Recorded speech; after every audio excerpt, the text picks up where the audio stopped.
إلا الله لا إله إلا الله لا إله. Assalamualaikum warahmatullahi wabarakatuh. Alhamdulillah, salatu wassalamu ala rasulillah, wa ba'd. Bapak Ibu kaum muslimin dan muslimat yang dicintai oleh Allah Subhanahu wa taala, alhamdulillah atas nikmat dan kebaikan yang Allah berikan pada kita semua sehingga kita masih bisa mentadaburi, mendalami ayat-ayat Allah Subhanahu wa taala sehingga kita bisa mengambil pelajaran dari kalamullah, dari firman Allah Subhanahu wa taala yang tidak bisa kita kiaskan atau kita bandingkan dengan perkataan manusia. Mudah-mudahan aktivitas kita selalu mendapatkan catatan kebaikan, catatan pahala di sisi Allah Subhanahu wa taala. Amin ya rabbal alamin. Salawat dan salam kepada Rasulullah Nabiyuna Muhammadun salawatullah wassalamu alaih, pada keluarga dan para sahabatnya ridwanullah alaihim ajma'in. Allahumma salli wa sallim wa barik ala Muhammad wa ala alihi wa sahbihi ajma'in. Bapak Ibu yang dirahmati oleh Allah, pada kesempatan ini kita mentadaburi salah satu surat di dalam juz 30, yaitu surat Asy-Syams, ayat yang ke-11 sampai ayat yang ke-15 insyaallah. Di dalam bagian pertama surat Asy-Syams ini, bagaimana Allah Subhanahu wa taala menjelaskan tentang sumpah. Dan kita melihat Allah bersumpah dengan makhluk-makhluknya, baik itu matahari, bulan, siang dan malam, kemudian langit dan bumi. Begitu juga Allah bersumpah dengan jiwa. Sering kita dapatkan penjelasan para ulama bahwa bersumpah dengan makhluk hanya berlaku untuk Allah Subhanahu wa taala. Karena kita sebagai manusia ketika bersumpah harus dengan menggunakan nama Allah Subhanahu wa taala. Baik itu wallahi, billahi, atau tallahi, demi Allah. Bukan dengan sumpah-sumpah yang ditujukan kepada makhluk Allah Subhanahu wa taala. Bapak Ibu yang dirahmati oleh Allah Subhanahu wa taala, subhanallah, di saat Allah berbicara terkait dengan sumpah yang ada di awal surat Asy-Syams, Allah bersumpah dengan matahari yang begitu dahsyat sinarnya menyinari bumi ini, dan juga Allah bersumpah dengan bulan. Di saat rembulan tiba, tenggelamnya matahari, bersinarlah bulan dari yang kecil sampai menjadi bulan purnama, kemudian berangsur-angsur menghilang. Dan ini juga menunjukkan kekuasaan dan kebesaran Allah Subhanahu wa taala. Kemudian Allah bersumpah dengan siang, di mana di siang itu banyak aktivitas yang kita lakukan. Dan kemudian Allah bersumpah dengan malam, di mana malam kita gunakan untuk beristirahat, siang harinya kita bekerja, melakukan aktivitas, dan akhirnya Allah menjadikan malam untuk kita beristirahat. Masya Allah, ini semua adalah nikmat yang Allah berikan kepada kita. Kemudian Allah lanjutkan, Allah bersumpah dengan langit. Dan coba kita perhatikan, begitu besar langit, begitu besar luasnya, Allah jadikan semua tanpa tiang. Sementara kalau kita mau melihat bangunan di mana kita tempati rumah kita, di mana tempat kita bekerja, kantor, gedung-gedung yang besar, semuanya dibangun dengan tiang atau dengan pondasi, kemudian tiang, sehingga rumah atau gedung-gedung yang besar itu bisa kokoh berdiri. Tapi coba kita perhatikan langit, Masya Allah, tanpa tiang Allah ciptakan itu. Kemudian Allah Subhanahu wa taala ciptakan lagi bumi di mana di bumi semua yang Allah hadirkan, Allah hamparkan, kemudian kita tinggal, dan Allah memilih bumi ya, sebagai tempat tinggalnya kita, bukan di planet-planet yang lain, bukan di galaksi-galaksi yang lain, tapi di bumi. Tentunya kesemuanya ini adalah hikmah yang besar dari Allah Subhanahu wa taala. Kemudian di antara yang Allah sumpahkan pada bagian pertama surat ini adalah jiwa. Wa nafsi wa ma sawwaha. Jiwa yang kemudian Allah ilhamkan dua jalan, ada jalan al-fujur dan jalan takwa. Jalan orang-orang yang mendapatkan kebaikan, yaitu jalan ketakwaan, dan ada jalan orang-orang yang mendapatkan keburukan, yaitu adalah jalan al-fujur. Sebagaimana Allah katakan, kad aflah man zakkaha wa qad khaba man dassaha. Setelah beberapa gambaran sumpah yang ada di bagian pertama ini, kemudian Allah Subhanahu wa taala menjelaskan tentang satu kisah yang sangat menarik. Kisah yang menjelaskan terkait dengan umat terdahulu, yaitu kaum Tsamud. Kaum Tsamud yang Allah gambarkan dalam surat yang lain, yaitu surat Al-Fajr, di mana Allah Subhanahu wa taala katakan, wa thamud alladzi jabu sakhra bil wad. Yang Allah gambarkan kehebatan kaum Tsamud, di mana mereka bisa menjadikan gunung batu jadi tempat tinggal mereka. Sungguh luar biasa hebatnya kaum Tsamud. Oleh karena itu, kalau kita melihat di dalam sejarah, kaum Tsamud ini tinggal di daerah yang namanya Al-Hijr. Dan Al-Hijr itu dalam bahasa Arab bermakna batu. Ya. Kalau yang sekarang dinamakan dengan Madain Saleh. Ya. Madain itu adalah kota, Saleh adalah diambil dari seorang Nabi Allah Subhanahu wa taala yang diutus kepada kaum Tsamud, yaitu Nabi Saleh, yang sekarang disebut dengan Madain Saleh. Kira-kira tempatnya itu antara Hijaz dan Tabuk.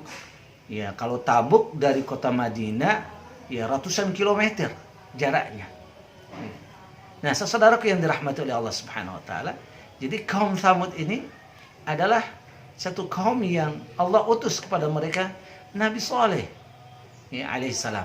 Coba kita melihat di mana di dalam surat Al-A'raf Allah Subhanahu wa taala katakan pada ayat yang ke-73. Surat Al-A'raf ayat yang ke-73. Allah berfirman, a'udzubillahi minasyaitonir rajim.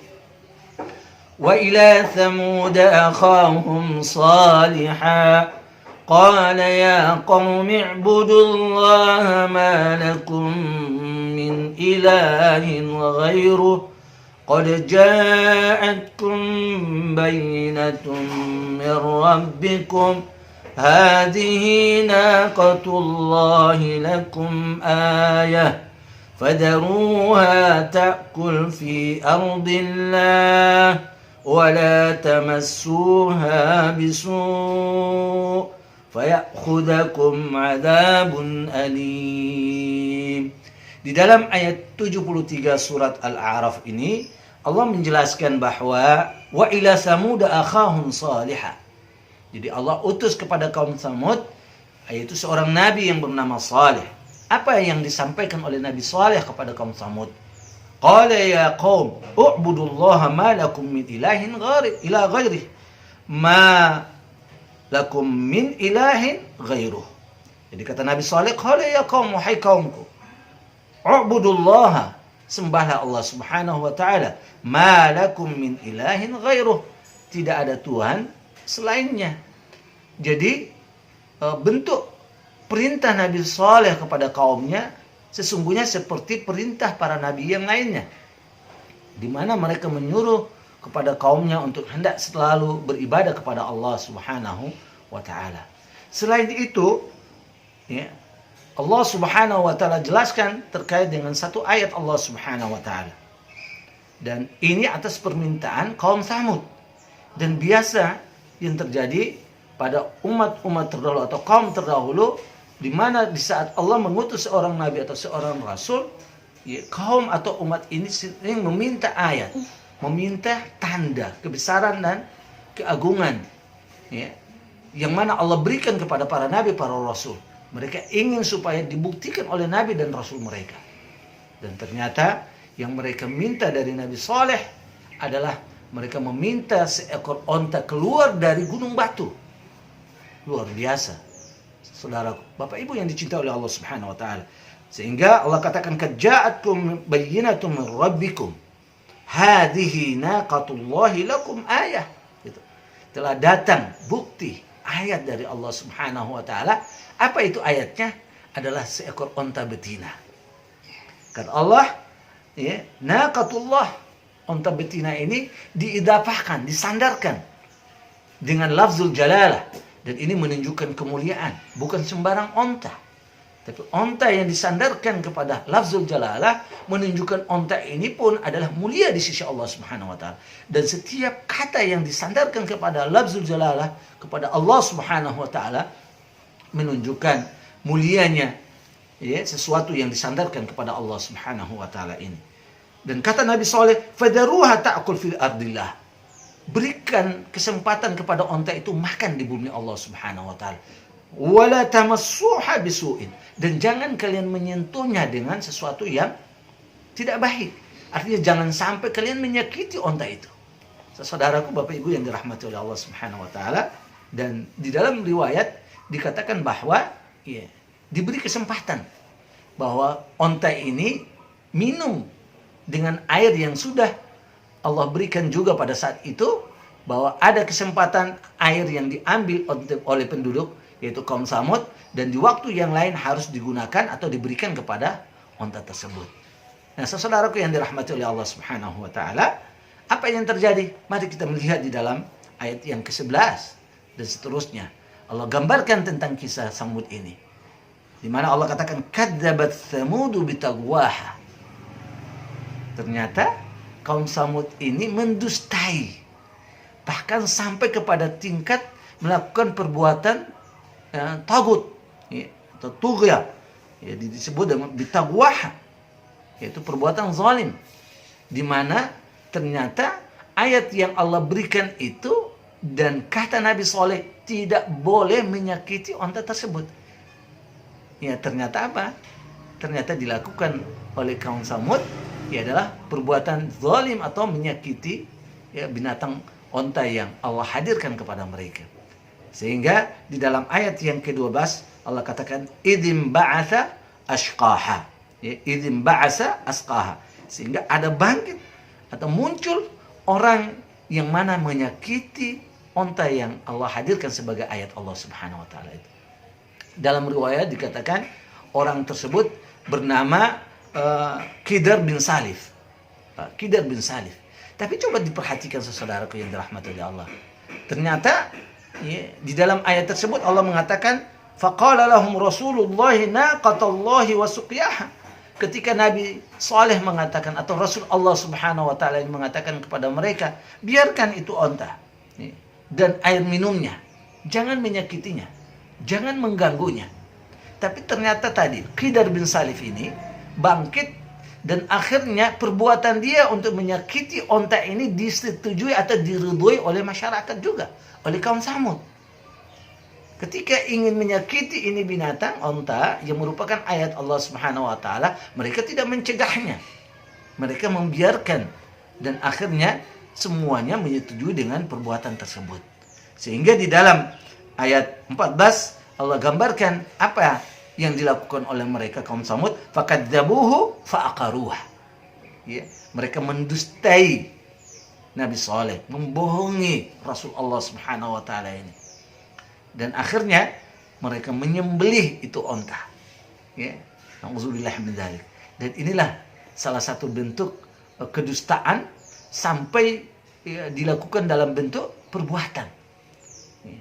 Dan saudaraku yang dirahmati oleh Allah Subhanahu wa taala, tentunya ini satu potret, ya, gambaran yang ada pada umat terdahulu di saat mereka mendustai para nabi mereka dengan melanggar apa yang sudah menjadi, ya, perjanjian antara para nabi dengan mereka. Dan ini banyak, bukan saja kepada kaum Samud.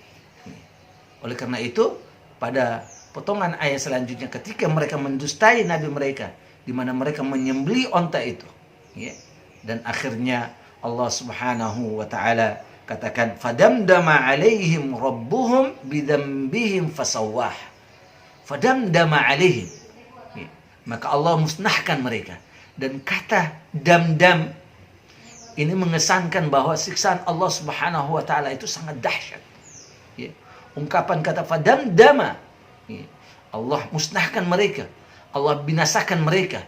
Di dalam riwayat itu Allah tenggelamkan mereka di dalam bumi Allah Subhanahu wa taala. Karena kata fasawwaha yaitu diratakan oleh Allah Subhanahu wa taala.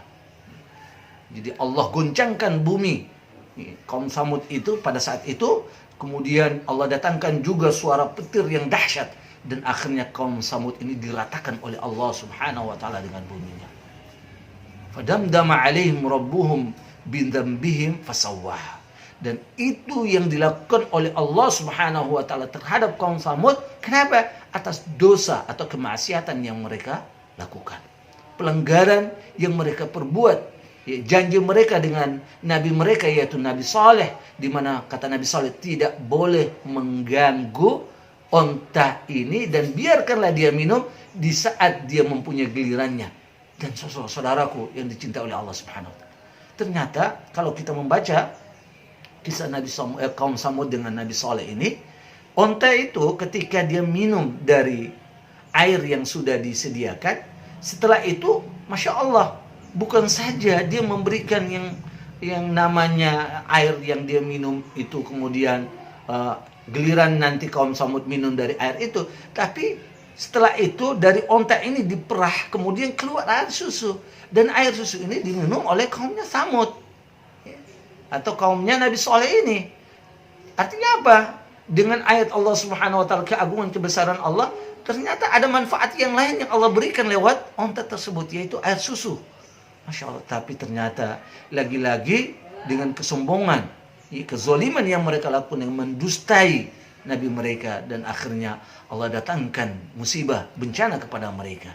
Dan ini harus kita mengambil sebagai pelajaran buat kita semua, saudaraku yang dirahmati oleh Allah Subhanahu wa taala, bahwa di saat orang-orang yang mendustai ayat-ayat Allah Subhanahu wa taala, mendustai, membohongi ayat-ayat Allah Subhanahu wa taala, ingat saudaraku, pasti Allah datangkan musibah dan bencana. Sebagaimana Allah lakukan kepada kaum-kaum sebelumnya. Di mana kita melihat begitu banyak sekali ayat-ayat yang berbicara terkait dengan umat-umat terdahulu. Kaum Nabi Saleh, kaum Samud, kemudian Nabi Lut dengan kaumnya, kemudian juga Nabi Hud dengan kaumnya, yaitu kaum Ad, Fir'aun dengan kesombongannya. Semuanya itu dimusnahkan oleh Allah Subhanahu wa taala, didatangkan bencana oleh Allah Subhanahu wa taala sebagai bukti siksaan terhadap mereka di dunia, dan di akhirat pasti mereka mendapatkan semua disebabkan karena perbuatan dan kesyirikan mereka kepada Allah Subhanahu wa taala. Dan saudaraku yang dirahmati oleh Allah Subhanahu wa taala, kemudian di dalam akhir ayat atau di dalam akhir surat Asy-Syams ini pada ayat 15, wala yakhafu uqbaha. Dan Allah Subhanahu wa taala tidak takut terhadap akibatnya. Artinya apa yang Allah Subhanahu wa taala berikan kepada kaum Samud, di mana Allah ratakan mereka dengan azabnya itu, Allah tidak merasa takut. Tidak pada siapapun Allah takut. Sekali lagi, Allah tidak takut kepada siapapun. Ketika Allah mendatangkan azab dan memusnahkan itu seluruh penduduk, Allah sekali lagi tidak takut dengan apa yang dia lakukan. Nah, oleh karena itu saudaraku yang Allah cintai, marilah kita mengambil ibrah dan pelajaran dari ayat-ayat yang kita tadabburi pada kesempatan ini, terutama kaum Samud, di mana juga dengan Nabi Yuna yang Allah utus kepada mereka itu Nabi Saleh alaihissalam. Bahwa marilah apa yang menjadi ayat-ayat Allah Subhanahu wa taala. Sekarang kita lihat di dalam Al-Qur'an misalkan, dalam Al-Qur'an yang 30 juz ini, ataupun di dalam ayat-ayat kauniyah yang sekarang fenomena yang masih kita lihat, katakanlah COVID-19 ini yang melanda seluruh bumi. Ini juga merupakan satu di antara takdir Allah, ketetapan Allah Subhanahu wa taala. Penyakit yang ada saat ini dan penyakit-penyakit yang lainnya, wabah yang menimpa bumi ini. Semua merupakan takdir Allah Subhanahu wa taala. Maka kita sebagai orang beriman harus meyakini, pertama, ini adalah takdir Allah Subhanahu wa taala. Dan tidaklah Allah berikan melainkan karena kemaksiatan atau perbuatan-perbuatan dosa yang ada yang dilakukan oleh hamba-hambanya di muka bumi Allah Subhanahu wa taala. Kemudian yang kedua, kita mengambil ibrah pelajaran dari Nabi Saleh alaihissalam dan kaum Samud ini adalah supaya kita harus senantiasa mendekatkan diri kita kepada Allah Subhanahu wa taala, beribadah kepada Allah Subhanahu wa taala. Tidak ada nabi dan tidak ada rasul yang menyampaikan risalah dakwah itu pertama melainkan untuk mentauhidkan Allah dan beribadah kepada Allah Subhanahu wa taala.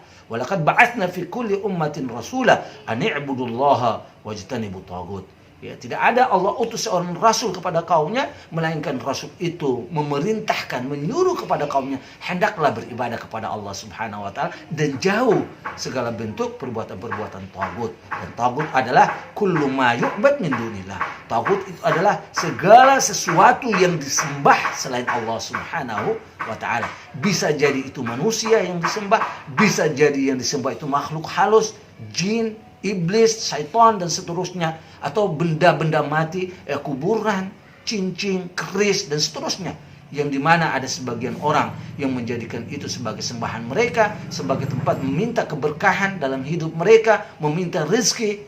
Na'udzubillah min dzalik. Kalau itu ada, ingat saudaraku, Bapak Ibu yang dirahmati oleh Allah Subhanahu wa taala, bila jadi akan menjadi musibah dan bencana bagi kita semua, dan akhirnya Allah mendatangkan musibah dan bencana ini. Oleh karena itu saudaraku yang dirahmati oleh Allah Subhanahu wa taala, dengan tadabbur ya beberapa ayat dalam surat As-Sam ini, marilah kita mengambil sebagai pelajaran buat kita untuk senantiasa mendekatkan diri kepada Allah, beribadah kepada Allah Subhanahu wa taala. Jangan sampai kita termasuk orang-orang yang mendustai ayat-ayat Allah Subhanahu wa taala, baik di dalam Al-Qur'an yang 30 juz ini maupun dalam ayat-ayat kauniyah alam. Jadi kami tutup dalam tadabbur kita bagian kedua dari surat Asy-Syams dari ayat 11 sampai ke 15 ini. Mari kita mengambil semuanya ini sebagai pelajaran ibrah buat kita, yaitu dari kaum Samud ini, ya, supaya kita selalu mendekatkan diri kepada Allah Subhanahu wa taala. Hati-hati jangan sampai kita menjadi orang yang mendustai ayat-ayat Allah, baik itu ayat-ayat Al-Qur'an maupun ayat-ayat kauniyah yang ada di dalam alam ini. Ya, baik di langit, baik di bumi, ya, matahari yang terbit, kemudian terbenam, bulan yang muncul setelah terbenamnya matahari, ya, dan lain sebagainya. Kesemuanya itu adalah ayat-ayat Allah. Hendaklah kita mengambilnya sebagai pelajaran untuk mentadaburinya, sehingga kita menjadi hamba Allah Subhanahu wa taala yang selalu meningkatkan ketakwaan kita kepada Allah Subhanahu wa taala. Mudah-mudahan Allah sehatkan kita, Allah panjangkan umur kita bisa bertemu dengan bulan yang mulia, yaitu bulan Ramadan, dan kita mengisinya dengan ibadah kepada Allah Subhanahu wa taala. Amin ya rabbal alamin. Aqulu qouli hadza wa astaghfirullahal azim li wa lakum. Assalamu alaikum warahmatullahi